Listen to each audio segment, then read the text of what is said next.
Hi friends, welcome to trading pro Telugu channel.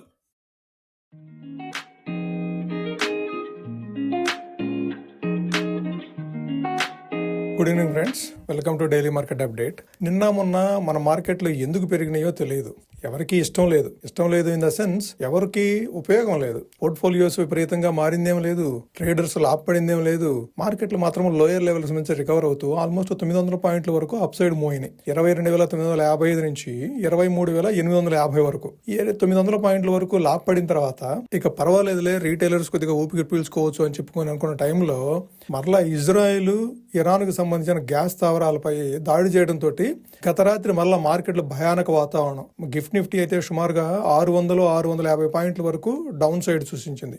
అయితే morning opening సుమారుగా 600 పాయింట్ల వరకు గ్యాప్ డౌన్ ఓపెన్ అయినా కానీ 450 పాయింట్లు అంటే 150 నుంచి 200 పాయింట్ల వరకు రికవర్ అవుతూ మార్కెట్ కాస్త హోప్ ఇచ్చింది, ఏదైనా రికవర్ అవుతుందేమో అని చెప్పేసి. కానీ అది ఎంతోసేపు నిలవలేదు. సెకండ్ హాఫ్ వచ్చేటప్పటికి విపరీతమైన ఫాల్, ఎస్పెషల్లీ ఈ రోజు సెన్సెక్స్ ఎక్స్పైరీ కూడా ఉండటంతో విపరీతమైన ఫాల్ అనేది చూసాము ఆఫ్టర్నూన్ సెషన్ లో. సెన్సెక్స్ అయితే 74,000 కంటే బిలో లెవెల్లోకి మూవ్ అయింది. నిఫ్టీ 23,000 కంటే బిలో లెవెల్లో మూవ్ అయింది. ఫైనల్ గా నిఫ్టీ 23,200 దగ్గర క్లోజ్ అయినప్పటికీ కూడాను 775 పాయింట్లు కోల్పోయింది. సెన్సెక్స్ అయితే 2,500 పాయింట్లు కోల్పోయింది. బ్యాంక్ నిఫ్టీ ఈ రోజు దారుణమైన పర్ఫార్మెన్స్ ఇచ్చింది. సో మనకి ఓపెనింగ్ కు ముందే అతను చక్రవర్తి అంటే అతను అనుకున్నారు, అతను కాదు ఇతను కాదు, అతని పేరే అతను చక్రవర్తి. సో అతను చక్రవర్తి రిజైన్ చేస్తూ కొన్ని కామెంట్స్ పాస్ ఆన్ చేయడం చూసాము హెచ్డిఎఫ్సి బ్యాంక్ సంబంధించి. సో దాంతో HDFC bank last night ADR 7% వరకు డౌన్ సైడ్ సూచించింది యుఎస్ మార్కెట్స్ లో. అదే స్థాయిలో ఓపెనింగ్ లో మన మార్కెట్ లో కోల్పోయినప్పటికీ కూడాను కాస్త రికవర్ అయింది. 770 లెవెల్స్ వరకు ఫాల్ అయిన హెచ్డిఎఫ్సి బ్యాంక్ 820 లెవెల్స్ వరకు కాస్త అప్ సైడ్ మూవ్ అయింది. అయితే సెకండ్ హాఫ్ వచ్చిన సెల్లింగ్ తోటి అది కూడాను 800 లెవెల్స్ కంటే బిలో లెవెల్ లో క్లోజ్ అయింది. నిన్న ఐటీ సెక్టార్ చాలా స్ట్రాంగ్ గా అప్ సైడ్ మూవ్ అయింది. అన్ని సెక్టార్స్ కంటే కూడాను నిన్న ఐటీ సెక్టార్ స్ట్రాంగ్ గా అప్ సైడ్ మూవ్ అయితే ఈ రోజు ఐటీ సెక్టార్ అనేది చాలా స్ట్రాంగ్ గా డౌన్ సైడ్ మూవ్ అయింది. ఐటీ సెక్టర్ అయితే ఈ రోజు ఏకంగా 3.31% నెగిటివ్ గా క్లోజ్ అయింది. నిన్న 2.8% పాజిటివ్ గా క్లోజ్ అయితే ఈ రోజు 3.31% నెగిటివ్ గా క్లోజ్ అయింది. ఆటో సెక్టార్ దారుణమైన పర్ఫార్మెన్స్ ఇచ్చింది. ఈ రోజు 4.25% నెగిటివ్ గా మూవ్ అయింది. నిఫ్టీ బ్యాంక్ కూడాను అత్యధిక నష్టం 3.39%. ప్రైవేట్ బ్యాంక్స్ 3.41% నెగిటివ్ గా క్లోజ్ అయితే పిఎస్యూ బ్యాంక్స్ 2.91% నెగిటివ్ గా క్లోజ్ అయినాయి. Nifty metal, so you name it, any sector, అన్ని సెక్టార్స్ కూడా ఈ రోజు more than 3%. Of course index it self is more than 3% negative గా క్లోజ్ అయింది కదా. మరి అందులో ఉన్న సెక్టార్స్ కూడా ఆబ్వియస్ గా మోర్ దాన్ 3% నెగిటివ్ గానే క్లోజ్ అవుతాయి కదా. కొంతలో కొంత బెటర్ ఏంటంటే ఆయిల్ అండ్ గ్యాస్ అసలు ఎఫెక్ట్ అంతా ఆయిల్ అండ్ గ్యాస్ మీద ఉంటే ఆయిల్ అండ్ గ్యాస్ సెక్టార్ లో ఉండే స్టాక్స్ మాత్రం 1-2% మాత్రమే నెగిటివ్ గా క్లోజ్ అయినాయి. ఇంత భారీ అమ్మకాలు జరగడానికి మన మార్కెట్ లో ప్రధాన కారణం ఆయిల్ ప్రైసెస్. నిన్నటి రోజున ఆయిల్ ప్రైసెస్ మన మార్కెట్స్ క్లోజ్ అయ్యడానికి ఆయిల్ ప్రైసెస్ $103 దగ్గర ట్రేడ్ అవుతుంటే ఇవాళ ఓపెనింగ్ టయానికి $112-113 దగ్గరకు వచ్చేసింది. గత 2 రోజుల నుంచి కూడా మన వీడియోస్ లో మాట్లాడుకుంటూ ఉన్నాము ఆయిల్ ప్రైసెస్ మూవ్మెంట్ బట్టే మన మార్కెట్లు మూవ్ అవుతూ ఉంటాయి అని చెప్పేసి.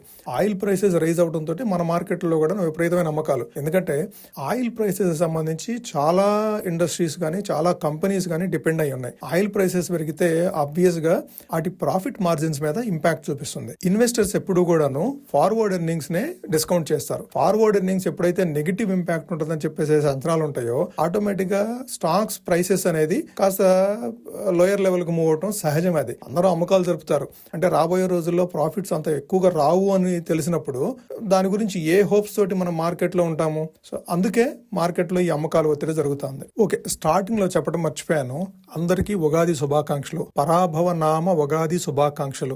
ఈ సంవత్సరం అంతా కూడాను మన అందరికీ శుభం కలగాలని, అట్లనే మార్కెట్లు పోయిన సంవత్సరం లాభాల కంటే కూడా ఈ సంవత్సరం ఇంకా ఎక్కువ లాభాలను తెచ్చిపెట్టాలని ఆశిస్తూ మిత్రులందరికీ పరాభవ నామ ఉగాది శుభాకాంక్షలు. ఇక ఓవరాల్ మార్కెట్ స్టాటిస్టిక్స్ అబ్జర్వ్ చేయాలంటే మనము టోటల్ గా 3,306 స్టాక్స్ ట్రేడ్ అయితే ఈ రోజు 532 స్టాక్స్ మాత్రమే అడ్వాన్స్ అయినాయి. అదే డిక్లైన్స్ విషయానికి వస్తే 2,679 స్టాక్స్ డిక్లైన్ అయ్యాయి. Advance decline ratio 1:5. అంటే ప్రతి ఒక్క స్టాక్ అడ్వాన్స్ అయితే దానికి కరస్పాండింగ్ గా 5 స్టాక్స్ డిక్లైన్ అయినాయి. చూడండి ఎంత నెగిటివ్ గా ఉందో మార్కెట్ ఈ రోజు. ఓవరాల్ గా బ్రెడ్త్ మాత్రం చాలా నెగిటివ్ గా తయారైంది మన మార్కెట్ లో. నిన్న మొన్న మన మార్కెట్ లో మూవ్మెంట్ చూసి అందరం కాస్త ఆశపడ్డాము, మార్కెట్లు కాస్త రికవర్ అవుతాయేమో, అట్లీస్ట్ 25,000 లెవెల్స్ వరకు ట్రేడ్ అవుతాయేమో అని చెప్పేసి. లేదు, 23,850 లెవెల్స్ దగ్గరకు వచ్చి మరలా అక్కడి నుంచి మళ్ళా డ్రాప్ అవడం స్టార్ట్ అయిపోయింది. సో ఇవాళ 775 పాయింట్లు అంటే 23,000 లెవెల్స్ దగ్గర ట్రేడ్ అయింది. సో లాస్ట్ టైం ఫామ్ చేసిన లో 22,955,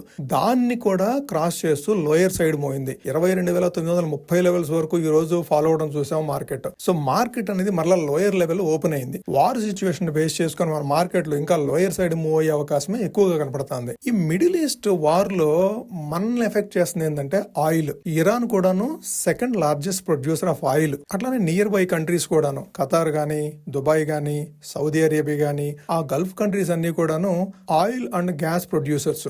అవి ఎక్కువగా ఈ ఏషియన్ కంట్రీస్ గానీ, యూరోపియన్ కంట్రీస్ గానీ ఎక్కువగా సప్లై చేస్తారు. సో ఇది బేసిక్ గా ఇంపాక్ట్ అవుతుంది ఈ వార్ వల్ల.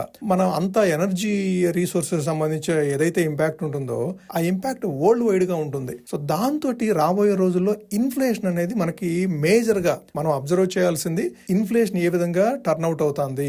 ఈ ఆయిల్ ప్రైసెస్ పెరగడం వల్ల అన్ని రకాల ప్రైసెస్ కూడా పెరుగుతాయి. ట్రాన్స్పోర్టేషన్ కాస్ట్ పెరుగుతుంది, ప్రొడక్ట్ కాస్ట్ పెరుగుతాయి, ఆటోమేటిక్ గా మన ఇన్ఫ్లేషన్ కూడాను రైజ్ అవుతుంది. ఇన్ఫ్లేషన్ రైజ్ అయితే ఇంతకు ముందు రోజుల్లో మనం చూసాం కదా, ఇన్ఫ్లేషన్ రైజ్ అయినప్పుడు కోవిడ్ టైంలో ఇన్ఫ్లేషన్ రైజ్ అయినప్పుడు ఆటోమేటిక్ గా ఈ సెంట్రల్ బ్యాంక్స్ ఇన్ఫ్లేషన్ కంట్రోల్ చేయడానికి ఇంట్రెస్ట్ రేట్లను రైజ్ చేయడం అనేది జరుగుతూ ఉంటుంది. అదే గనక జరిగితే ఆ స్థాయికి గనక ఇన్ఫ్లేషన్ లెవెల్స్ వెళ్ళిపోతే మరలా మన మార్కెట్లు 18,000, 19,000 లెవెల్స్ కి వస్తాయి అనడంలో ఎటువంటి ఆశ్చర్యం లేదు. కాకపోతే ఇప్పుడు మనము ఇన్వెస్ట్మెంట్స్ అంతా తీసి బయటకి వచ్చేసేసి ఆ 18,000, 19,000 లెవెల్స్ కి వచ్చినప్పుడు మరలా ఎంటర్ అవుదామా అనుకుంటే ఇన్ఫ్లేషన్ ఏ స్థాయిలోకి వెళ్తుందో తెలియదు. మనకి ఫ్యూచర్ అనేది అన్సర్టన్. ఈ రోజుతోటో రేపుతోటో లేదంటే రాబోయే వారంలోనో ఈ వార్ సిచ్యువేషన్ కనుక సెటిల్ డౌన్ అయితే కాస్త ఆయిల్ ప్రైసెస్ కూల్ ఆఫ్ అవుతాయి. ఆయిల్ ప్రైసెస్ కూల్ ఆఫ్ అయితే మనకి ఇన్ఫ్లేషన్ భయాలు అనేది తగ్గుతాయి. సో దాంతో మార్కెట్లు మరలా రికవర్ అవ్వచ్చు. 22,600, 22,000 లెవెల్స్ కి వచ్చిన తర్వాత మరలా ఒకసారి మార్కెట్స్ రికవర్ అవ్వచ్చు. సో మనకి తెలియదు కదా. సో ఇప్పుడు మనము మార్కెట్ లోంచి ఎగ్జిట్ అవ్వటం,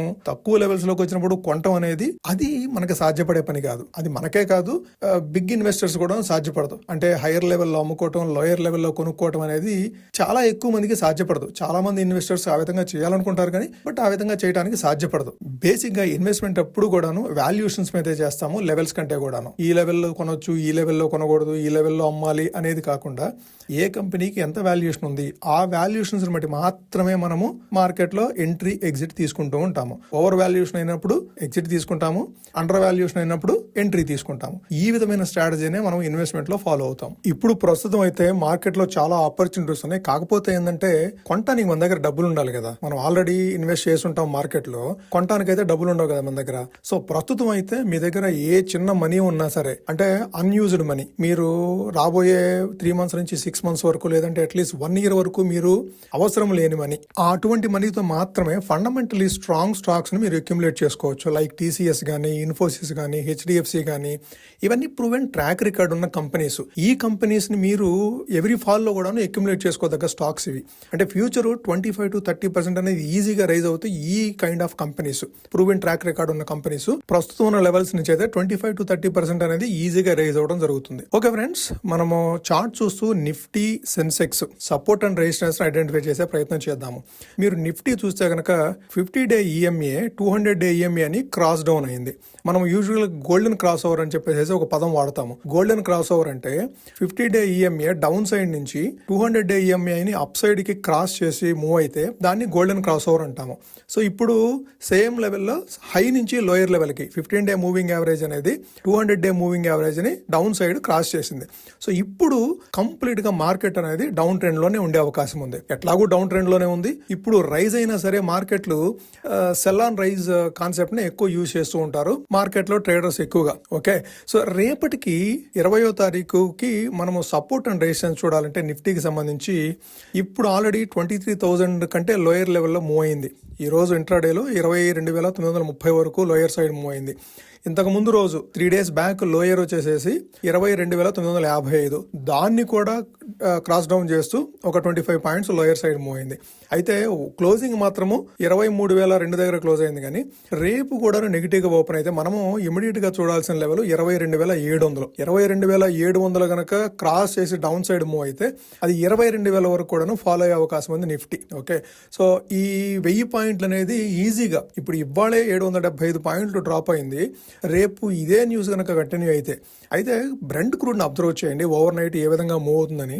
బ్రెంట్ క్రూడ్ లో కనుక ఏదైనా రికవరీ సైన్స్ ఉంటే కనుక $100 $102 రేంజ్ కనుక వస్తూ ఉంటే మన మార్కెట్ లో కాస్త రికవరీ సైన్స్ అనేది చూడవచ్చు మనం. అది కూడా టెంపరీగానే. ఇప్పుడు ఆయిల్ ప్రైసెస్ మూవ్మెంట్ బేస్ చేసుకునే మన మార్కెట్ లో మూవ్మెంట్ అనేది ఉంటుంది. అది మాత్రం క్లియర్ గా అర్థం చేసుకోండి. ఓవర్ నైట్ పొజిషన్స్ క్యారీ చేయడానికి ఎక్కువగా మీరు ఆసక్తి మాత్రం చూపొద్దు. ఇరుక్కుపోతే చెప్పలేము. ఒకవేళ మనం పొజిషన్ తీసుకున్న తర్వాత ఆ పొజిషన్ ని క్యారీ ఓవర్ చేయాల్సిన పరిస్థితి వస్తే చెప్పలేం కానీ, బట్ ఇంటెన్షనల్ గా మాత్రం ఓవర్ నైట్ పొజిషన్స్ క్యారీ చేయడానికి మాత్రం ప్రయత్నం చేయొద్దు.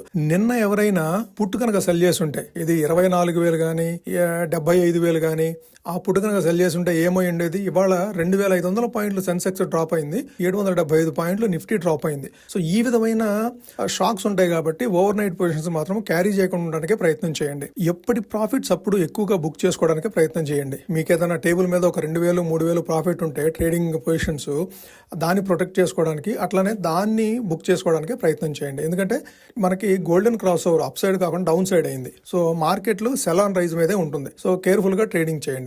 అదే నిఫ్టీకి అప్ సైడ్ రెసిస్టెన్స్ చూడాలంటే 23,210 అనేది కాస్త ఇమీడియట్ గా రెసిస్టెన్స్ కింద యాక్ట్ చేసే అవకాశం ఉంది. Okay, so 23,210 up side, 22,700 down side, అంటే 300 పాయింట్లు డౌన్ సైడ్, 200 పాయింట్లు అప్ సైడ్. ఈ లెవెల్స్ రేపటికి నిఫ్టీకి అబ్జర్వ్ చేయాలి. అదే సెన్సెక్స్ విషయానికి వస్తే ఈ రోజు 2,500 పాయింట్లు కోల్పోయి 74,207 దగ్గర క్లోజ్ అయింది. సో ఇప్పుడు మనం మార్కెట్ చూడాలంటే లోయర్ సైడ్ 73,700, అంటే సుమారుగా 500 పాయింట్లు లోయర్ సైడ్ సపోర్ట్ తీసుకునే అవకాశం ఉంది. అదే రెసిస్టెన్స్ చూడాలంటే 74,800.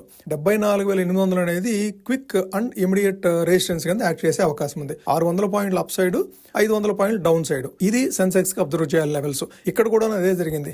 Golden cross over down side అయింది. Golden cross over up side అయితేనేమో మనం బై చేయడానికి ప్రయత్నం చేస్తాము, ఎవరి డిప్ లో కూడా బై చేయడానికి ప్రయత్నం చేస్తాము. Golden cross over down side అయితేనేమో ఎవరి రైజ్ లో కూడా సెల్ చేయడానికి ప్రయత్నం చేస్తాము. ఈ ఫండమెంటల్ ప్రిన్సిపల్ అనేది గుర్తుపెట్టుకోండి. ఓకే, సో ఇది ఫ్రెండ్స్ ఈ రోజు వీడియో. మీకు నచ్చినట్టయితే ఈ వీడియోని లైక్ చేయండి. ఇది మీ ఫ్రెండ్స్ కానీ, కొలీగ్స్ కానీ, రిలేటివ్స్ కానీ యూస్ఫుల్ అవుతుంది అంటే వాళ్ళకు కూడా షేర్ చేయండి. మీరు ఇప్పటి వరకు ఛానల్ సబ్స్క్రైబ్ చేయకుండా చూసినట్లయితే ఛానల్ సబ్స్క్రైబ్ చేసి మమ్మల్ని ఎంకరేజ్ చేయండి ఫ్రెండ్స్. Thank you.